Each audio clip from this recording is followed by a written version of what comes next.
Guys आज हम video बनाने वाले हैं सिस्टम्स अप्रोच टू आईआर जो कि थ्योरीज ऑफ इंडस्ट्रियल रिलेशंस में आते हैं।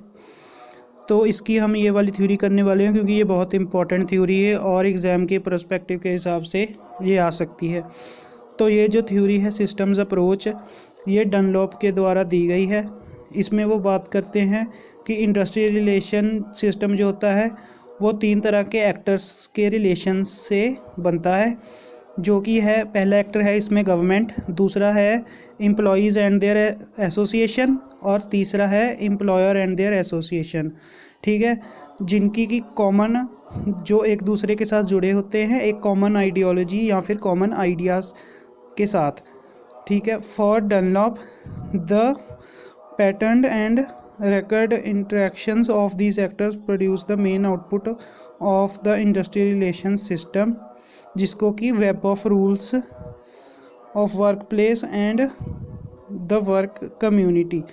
तो इसमें डनलॉप बात करते हैं कि जब इन तीन एक्टर्स में इंटरेक्शंस होती हैं, बातें होती हैं, तब रूल्स जो हैं वो बनते हैं किसी भी इंडस्ट्री में। ठीक है, तो इसका ये डनलॉप थ्योरी है सर्टेन बिल्डिंग ब्लॉक्स। ठीक है, इसके काफ़ी बिल्डिंग ब्लॉक्स है, तीन हैं, उसके बारे में हम बात करेंगे। पहला बिल्डिंग ब्लॉक है वेब ऑफ रूल्स, सेकंड है एक्टर और थर्ड है कंटेक्स्ट। तो इनके बारे में हम अभी बात करेंगे। एक आइडियोलॉजी भी है, ये मैंने देखा नहीं अभी। हाँ, तो इनके बारे में हम बात करेंगे। तो सबसे पहले आ जाता है वेब ऑफ रूल्स। तो rules in the industrial relation system में be in various form such as policies. तो गाइज वेब ऑफ रूल में क्या आ जाएगा कि काफ़ी सारे रूल्स होते हैं। ठीक है, सिस्टम अप्रोच में जैसे कि पॉलिसीज़ होती हैं, रेगुलेशन होती हैं मैनेजमेंट की, फिर रूल्स फ्रेम्ड बाय वर्कर्स के रूल्स अपने और उनकी ऑर्गेनाइजेशंस के, कलेक्टिव एग्रीमेंट्स होते हैं, लेबर लॉज होते हैं, ये सब होते हैं। तो इसमें यह भी है कि Dunlop has put these rules in three broad categories. तीन कैटेगरीज में ये रूल्स आ जाते हैं। पहली है सब्सटेंटिव रूल्स। ठीक है, सब्सटेंटिव रूल जो है वो रिलेट होते हैं एक वाइड वैरायटी ऑफ सब्जेक्ट को, जिसमें कि terms and condition of employment और rights and obligation of workers, जैसे कि कॉम्पनसेशन, रूल्स ऑफ डिसिप्लिन वगैरह आते हैं। ठीक है, तो फिर सेकंड है प्रोसीजरल रूल्स। तो प्रोसीजर रूल्स जो होते हैं वो कंसर्न होते हैं with the procedure and manner in which substantive rules are framed. तो ये बात करते हैं कि प्रोसीजर कैसा है रूल्स का और कौन से मैनर में रूल्स जो हैं सेट किए गए हैं। तो थर्ड आ जाता है rules relating to their administration and enforcement. तो इसमें आ जाता है वो रूल्स जो कि उनकी एडमिनिस्ट्रेशन के हिसाब से बनाए गए हैं। फिर आता है सेकंड जो कि है एक्टर। ठीक है, ये बिल्डिंग ब्लॉक्स होते हैं सिस्टम अप्रोच के, ये याद रखना आप ज़रूरी। एक्टर में आ जाता है management and hierarchy of managers. ठीक है, एक्टर कौन से एक्टर्स में आ जाएंगे मैनेजर्स या फिर उनकी मैनेजमेंट के बंदे, और इसमें सेकंड आते हैं वर्कर्स और हायरार्की ऑफ देयर ऑर्गेनाइजेशंस। ठीक है, थर्ड आ जाएंगे specialised governmental and mutually agreed non governmental agencies. तो ये तीन जन होते हैं मेन।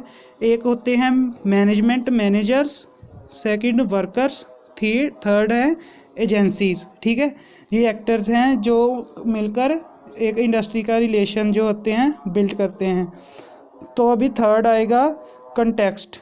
तो कंटेक्स्ट में हम बात कि इसमें डनलॉप ने बात की गई है कि industrial relation system exist within the framework of environmental और external economic, technological, political, legal, social forces that impact employment relationships. ठीक है, तो ये बात करते हैं कि इंडस्ट्रियल रिलेशन में ये सभी चीज़ें जो कि इन्वायरमेंट, एक्सटर्नल, इकोनॉमिक, टेक्नोलॉजी, ये सारी चीज़ें जो है इम्पैक्ट करती हैं रिलेशनशिप में। ठीक है, कंपनी के बीच जो एम्प्लॉयमेंट का रिलेशनशिप होता है।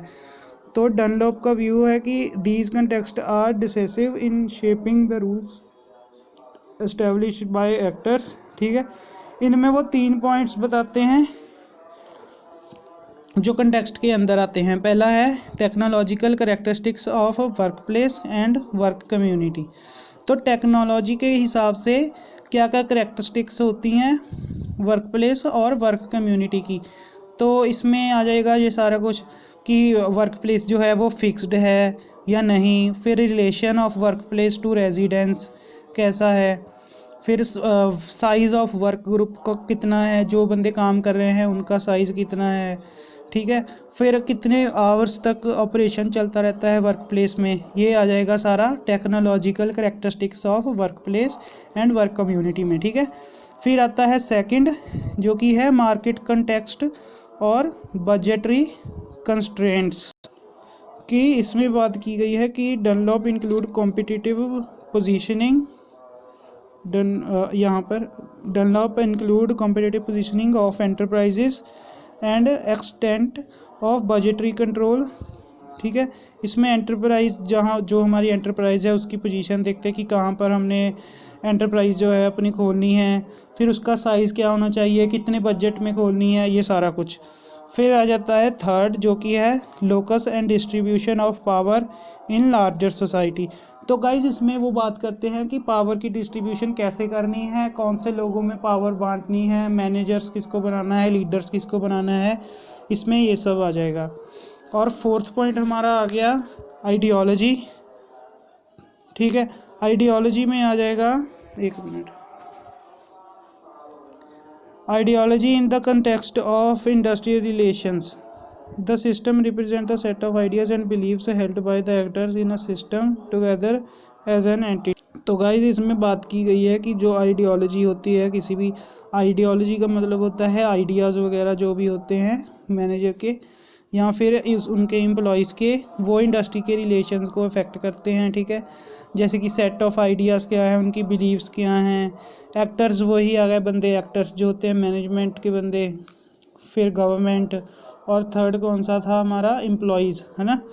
तो ये जो एक्टर्स होते हैं ये अपने आइडियाज़ और बिलीव्स से इंडस्ट्री के रिलेशनशिप को अच्छा करते हैं, यही आइडियोलॉजी में बताया गया है। तो अगर आपको वीडियो अच्छी लगी तो प्लीज़ एक लाइक कर देना और सब्सक्राइब कर लेना चैनल को। मैंने बाकी भी सारे एम्प्लॉय रिलेशंस के टॉपिक कवर कर रखे हैं। All the best for your exam of life.